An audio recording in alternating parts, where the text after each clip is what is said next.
now we're coming around to the ending of our binding where it overlaps the beginning. You're going to notice that I've let this raw edge piece overlap my beginning a good 1/2 inch.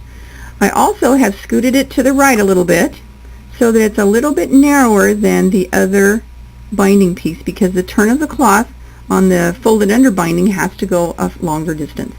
So I went ahead and joined the seam and lined up with my beginning. Now what I do is I wrap it smoothly around the edge and to the back of my quilt, and I pin it. And I like to pin it exactly where I'm going to be stitching.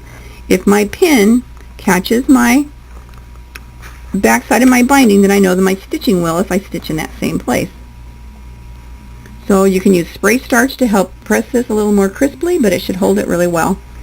I've switched to what's called a stitch in the ditch foot that has a little blade right in the center of the foot that I can line up nicely with my binding.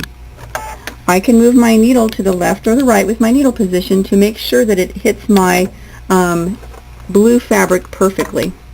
Now as I stitch, that blade will keep me straight, and my needle will stitch exactly next to that binding like I'd like. And I'm going to stop right here and show you what that looks like on the back, and I'll also show you how to do a corner.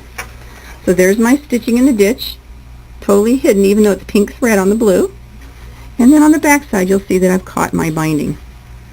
Alright, now in the corners it's very easy. When you fold the underneath corner first and then this top one second, it makes just as nice a binding on the back side as it does on the front side. So press that and pin it so that you can catch it.